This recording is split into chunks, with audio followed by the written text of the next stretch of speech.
What is up, everybody? Welcome to Party on Broad. Today, we are breaking down the top 10 offensive tackles in the 2024 NFL Draft. Joining me, he is Ryan Reese of Philly Sports Alliance. What's good, Ryan? Not much, man. Ready to talk about some offensive tackles.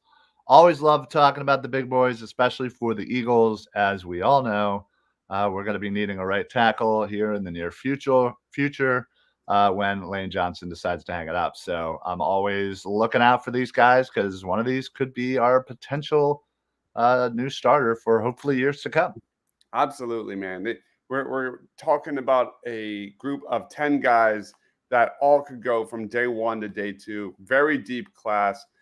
Real quick notes on this class because I think it's important. We are not covering Graham Barton out of Duke, and we are not covering Troy Fontenot out of Washington. Both those guys, I think, throughout the draft process will most likely be moved to the inside at the next level. So those are two great prospects. Again, probably day two prospects that are very good, but they will not be on this list. So let's jump right in. Oh, real quick, if you love cornerbacks and you love edge rushers, we also did those groups. The links for those shows is right down in the description below. Let's jump right into the number one offensive tackle in this group. And that is Olu Fosu out of Penn State. One of the purest, smoothest movers in this entire group, man. His ability in pass protection is right up there with Joe Thomas, man, Tyron Smith. He just really pops on tape. Very flexible hips, great knees. Does a really good job of dropping his hips into blocks, using his strong hands to latch onto defenders, man. Olu has always been my personal top offensive tackle in this draft and truly one of the top overall prospects in this class. He's an elite athlete, an extremely high ceiling. I'm not going to lie, Ryan, like I was kind of upset that he decided to stay at Penn State for the 2023 season because back a year ago, I thought this guy would have been a top pick in last year's draft. But kudos to Olu for staying healthy, dominating yet again in 2023. This guy has all the physical tools you could ever ask for in an offensive tackle. He's got the ceiling of an all-pro in the NFL and just looks like as close to a lock as one can get as a top 10, top 5 selection, man. This guy is an absolute beast. That is Olu Fosu, man. He's a monster. Yeah, no, absolutely. Penn State certainly has themselves, a stud there up in Happy Valley. This guy's going to be an easy, top 10 pick, no doubt.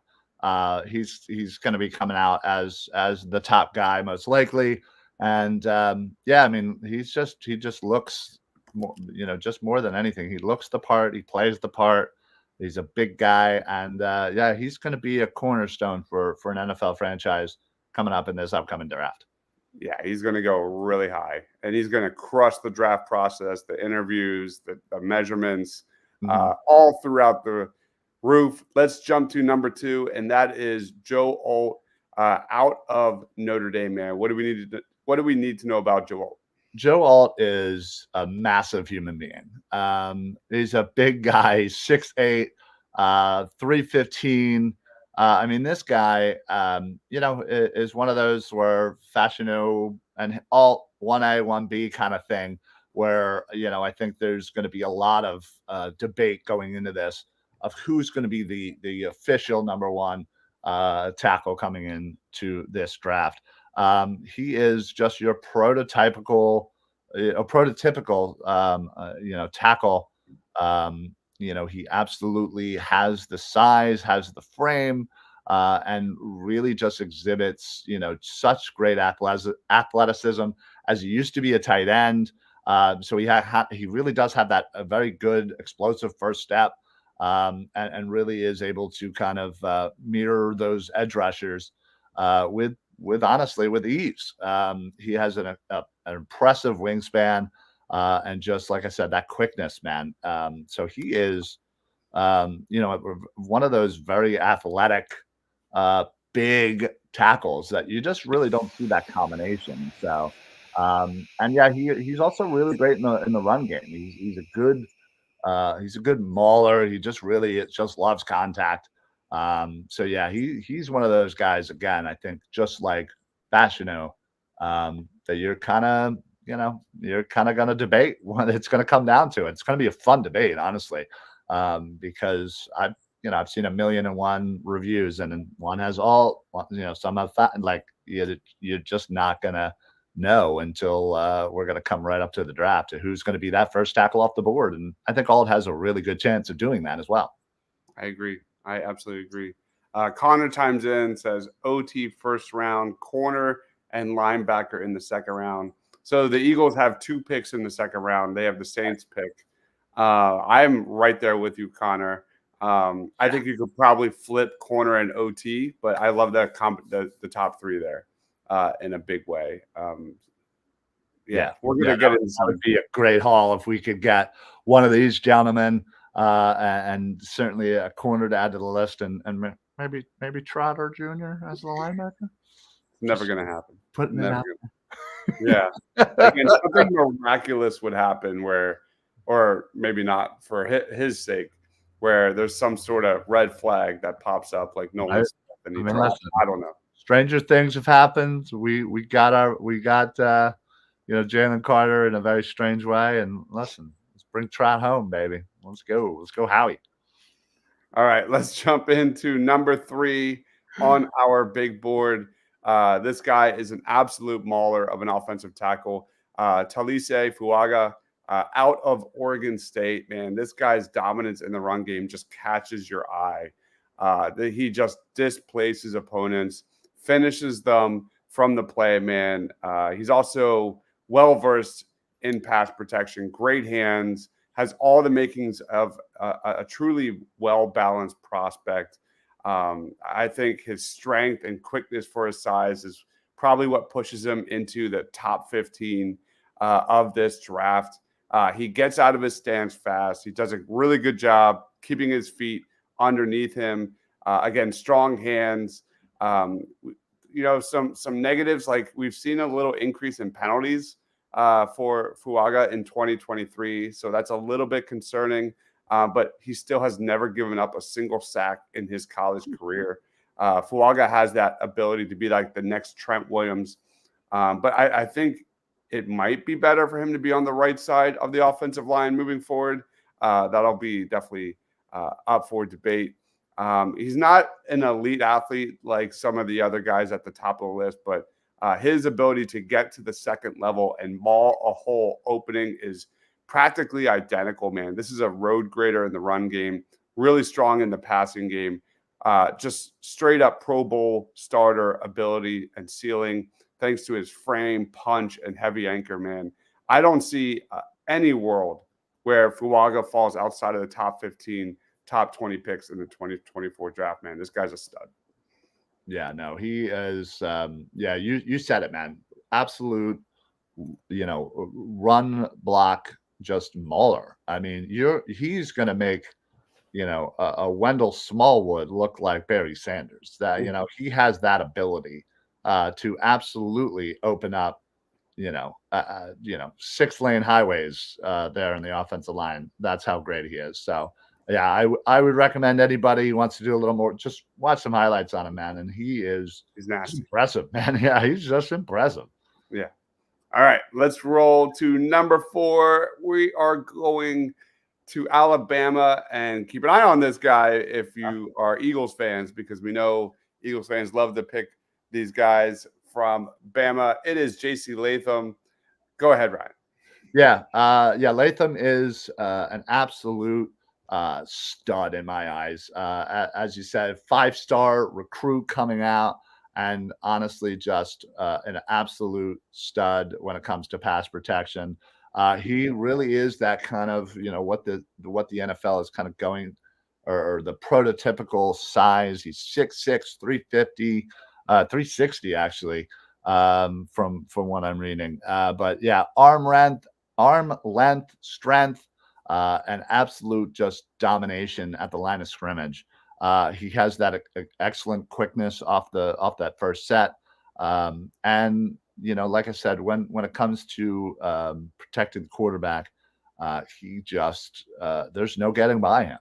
He is absolutely an anchor there on the line, and just honestly has the athleticism, the mobility to really be creative when going against some of the more elite pass rushers in college football right now. And I really think the transition to the NFL is going to be a real easy one for him in my eyes. But as far as run game, he definitely has the athleticism to be very effective in reaching second level blocks when needed and blindside.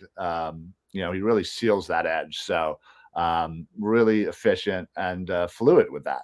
And he does have a bit of a mauler in him. Maybe not maybe not as great as the gentleman we just talked about, but yeah, unfortunately, needs to work a little bit on consistency in the run game with the blocking when it comes to kind of opening holes on the inside. But yeah, his foot speed, I feel like, is something that could get a little better and could really help him in that regard. But yeah, this guy is an absolute top five, offensive tackle without a doubt. And yeah, depending on need and whatnot, yeah, that would be a great steal for Howie to get this guy. So yeah, absolute stud at Alabama with JC Latham. Another guy that I would be shocked to see him fall out of the first round. Yeah. Elite talent there. Let's roll into number 5. Just staying in the SEC, but heading to Georgia. Amarius Mims, 6'7", 330, man. You just take one look at Amarius Mims, and like the immediate take is they don't make many like this dude. He has a massive frame. He's uber athletic. His flexibility allows him to get a wide base. He plays with a lot of leverage. The big thing here is he's light on experience. So, from a pure physical tools perspective, Mims is probably in the running for most talented blocker in this year's class. And the standout trades and all that kind of stuff are all there. The issue is just how many career starts, But again, you look at the measurables. He has the movement and the natural power of a high-level NFL tackle. He sometimes can be seen kind of caught out of position at times. He can kind of lose quickly across his face and generally struggles kind of sustaining if his size and power don't win off the snap. So despite the small sample size, it's really difficult not to project Mims as an early first round, day one type of talent. The film is excellent. He's got everything needed to be a standout presence on the edge. I expect him to dominate the draft process. I also see him as a top 20 prospect in this year's draft, and that's Amarius Mims. Yeah, listen, we obviously know how he just went ahead and got himself a few dogs. And listen, wouldn't mind having another dog in the pound, so to speak. But yeah, this guy is an absolute stud first rounder, without a doubt. And yeah, if we're lucky enough to get one of these guys, especially Mims, that would be absolutely fantastic. I think the transition is I think going to be a little scary for all of us. We all know the record without Lane Johnson, and I think this would ease that for certain. Absolutely. Rolling on to number 6, we are talking about Tyler Guyton, tackle prospect out of Oklahoma. Ryan. Yeah, Guyton is. I love this guy. He's so effective, in the pass game, and in the run game. Mostly in the run. He really does have high-end physical traits. He's 330-ish, extremely light on his feet for somebody that size. Really has a good bend and a balance, and somebody who's very agile. Uses his hands very effectively and can be, pretty violent with his hands for sure.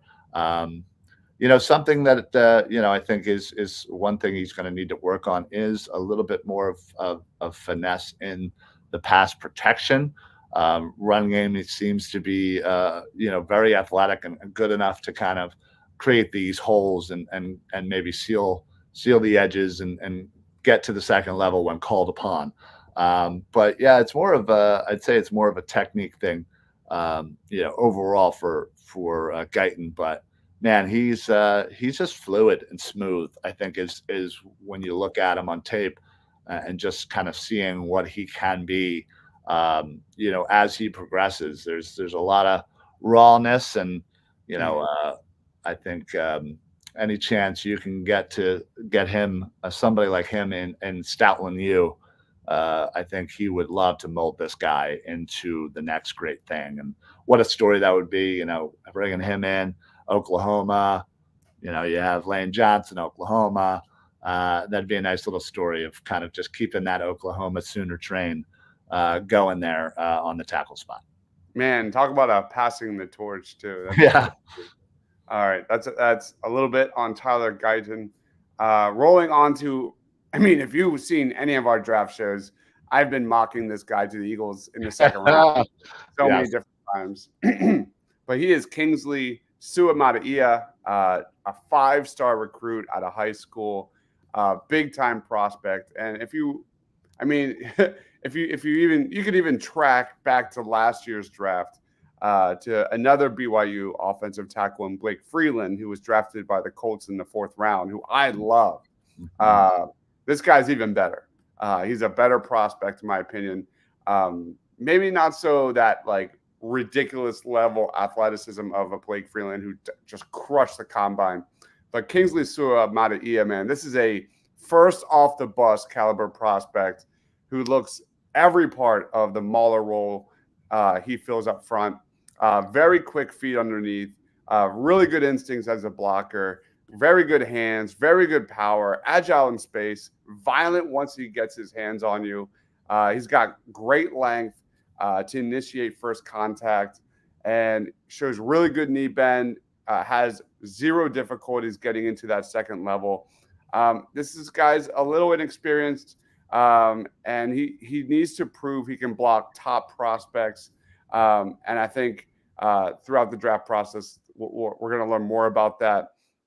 He has to develop more consistency and pass protection in order to kind of untap that massive amount of potential that he has. But I can easily see a team drafting Suame early on account of his length, his lateral mobility, his power. Premium positions like offensive tackle don't see guys with this level of traits, and they don't last long in the draft, man. Right now, I've got Kingsley pegged for day 2 of the 2024 draft, and I think he's just an absolute stud, man. Talk about another guy that I would love Howie to select on day 2. Yeah, no, he seems to be a very popular choice, I think, among all of us who mock draft.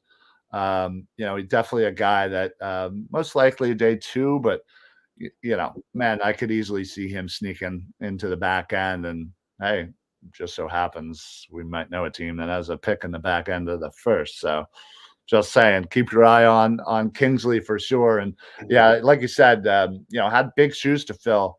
But man, he's certainly done that. And yeah, I'm excited to kind of see his combine and the whole draft process with Kingsley. I think it'll be quite interesting to see where he falls up. And I think the Eagles got to be heavily involved.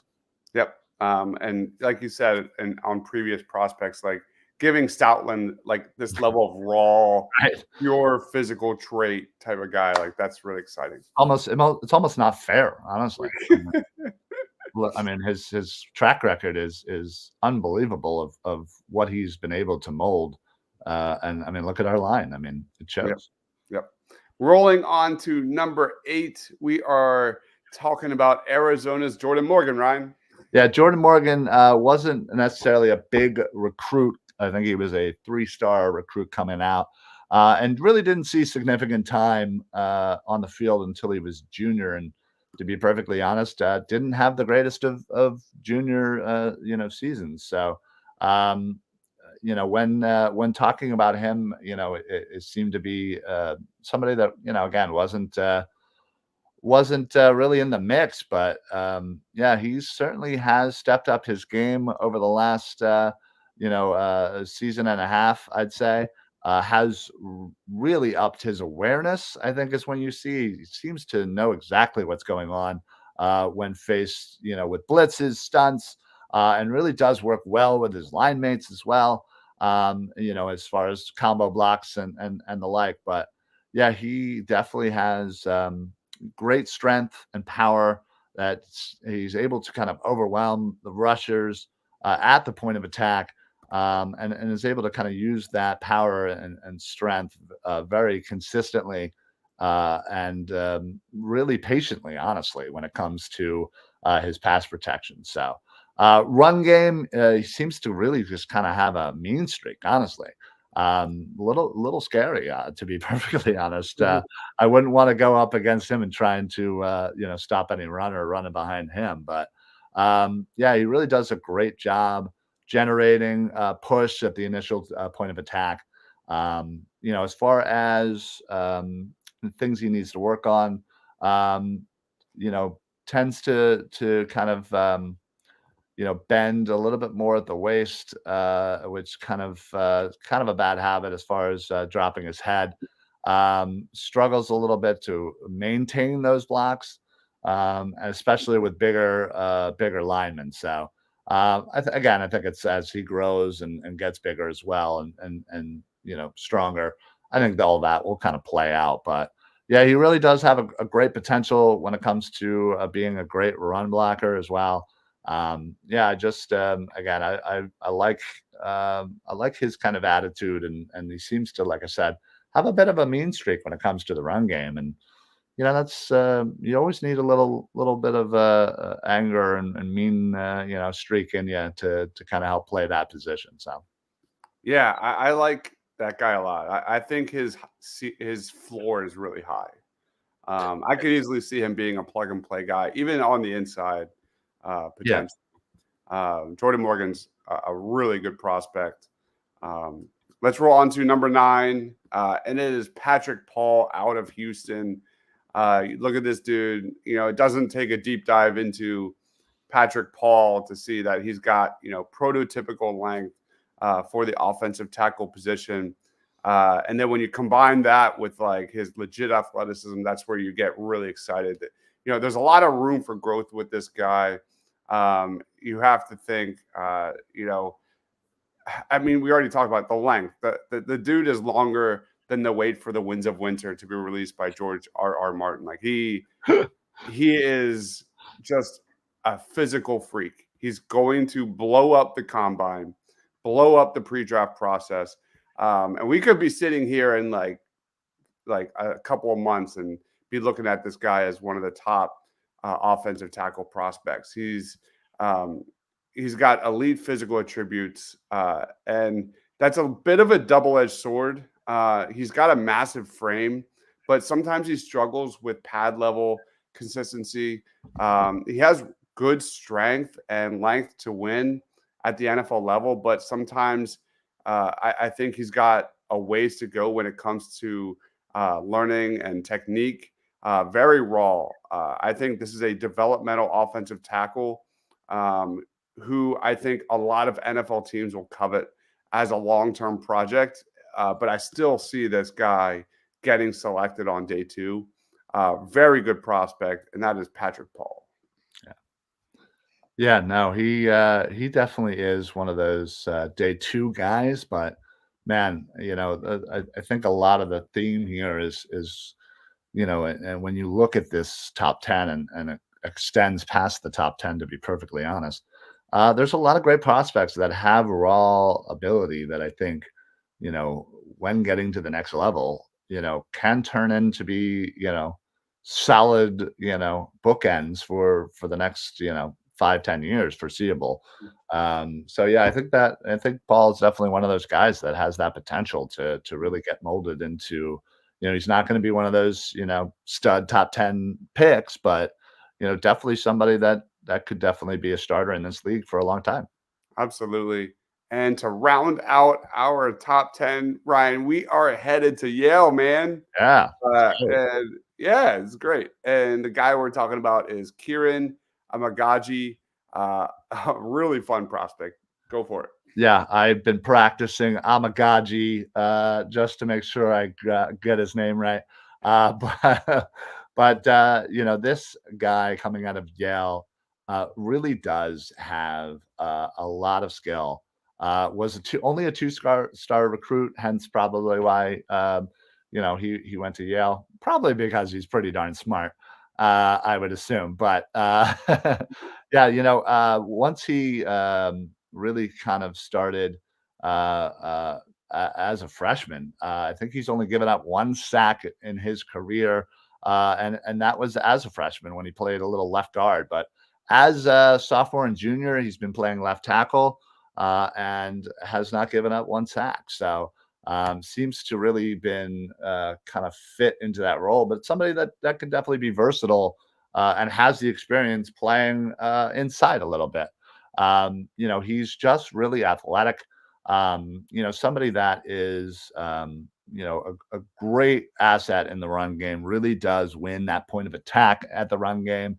And Amagaji, has the consistency to land those blocks at that second level. Great foot quickness, and is somebody that, when moving defenders, just kind of does so with ease. Has very, kind of a sneaky agility, if you will. A little bit underrated in athleticism, but it's definitely there. Very effective. The old saying of effective in a phone booth, right?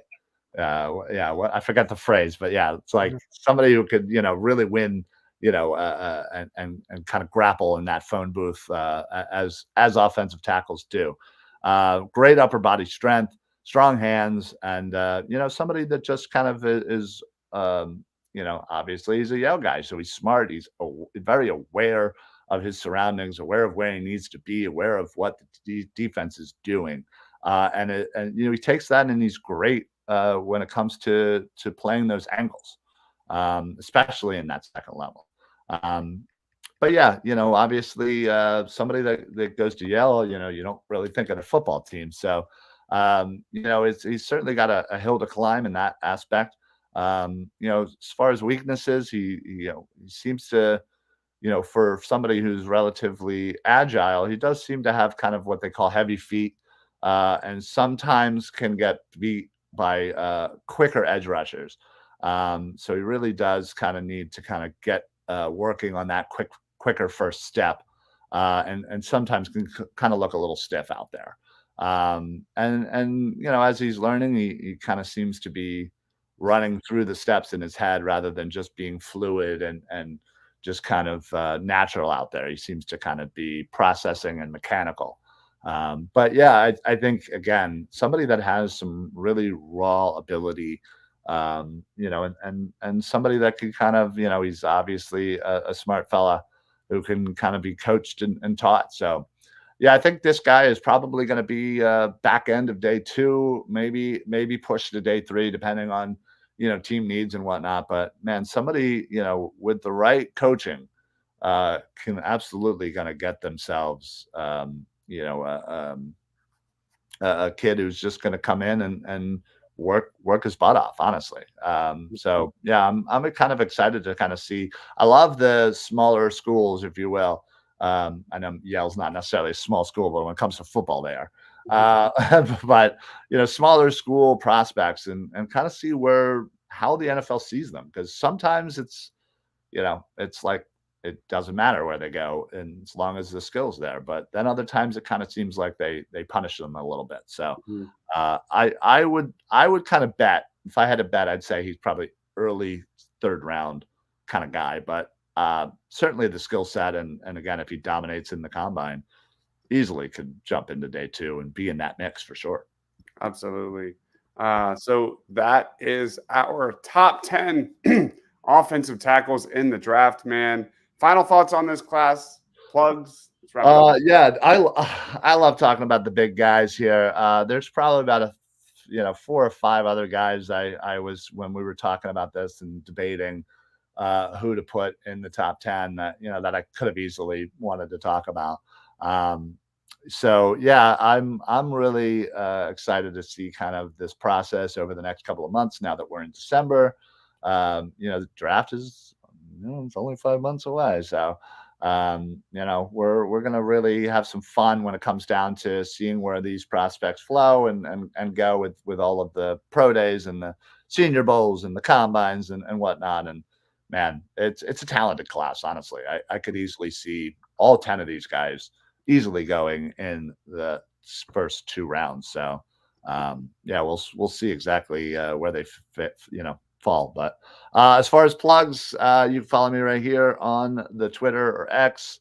We should probably get used to saying X, but whatever. But yeah, I'm on all of the time. Edge of Philly Sports, Philly Sports Alliance. Follow everywhere on social media. I'm on shows all week, so you can always catch me there. And yeah, follow this guy too. He's pretty good. All right, guys, that wraps it up. Again, we've covered cornerbacks, we've covered edge rushers, we've now covered offensive tackles. Please be sure to subscribe. We'll be putting out a poll for which position you want us to cover next. Hopefully, safety. We might have a biased vote with the two of us both saying safety, so we might say screw it and just do it. We'll be putting that poll out on YouTube. Mostly Eagles focus, so safety, linebacker, wide receiver probably will be on that list as well. Although that's going to be brutal. But again, thank you everyone for watching. Give my man Ryan a follow on X at Philly Sports PSA. I am Dives. Thank you everyone for watching. We'll catch you on the next Party on Broad. Stay awesome, everyone.